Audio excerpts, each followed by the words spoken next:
Jeśli miałbym powiedzieć, co wyróżnia w 3 słowach serwis Heidelberg, to know-how, doskonałość i wsparcie.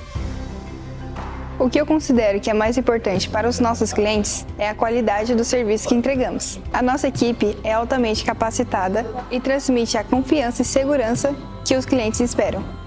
The apprenticeship program is an 18-month to 36-month program where we bring in fresh new faces that like to work with their hands so that we can train them on our Heidelberg machines so that they can continue having a wonderful career with Heidelberg, hopefully for another 30 years.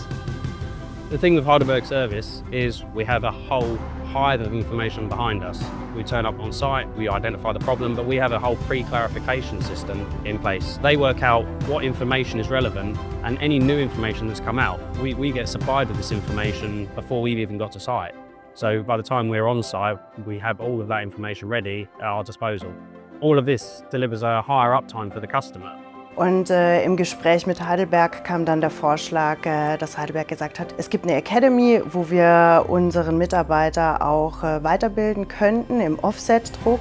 Und das Angebot haben wir dann sehr gerne angenommen und genutzt. Es gab Schulungen hier auch vor Ort, wirklich an unserer Maschine. Es wurde auf unsere Fragen eingegangen, auf unsere Bedürfnisse, wirklich auch, was wir produzieren, wie wir es produzieren.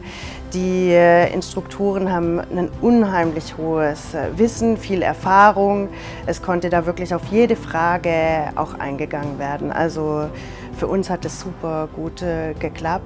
Największym wyróżnieniem we współpracy z serwisem firmy Heidelberg była instalacja najdłuższej maszyny w Polsce. Było to bardzo duże wyzwanie, zarówno dla nas pod względem infrastruktury i serwisu, jak i dla Heidelberga. Współpraca układała się bardzo dobrze i zakończyliśmy sukcesem instalacji. Była to maszyna XL106, 42-metrowa, 20 zespołów.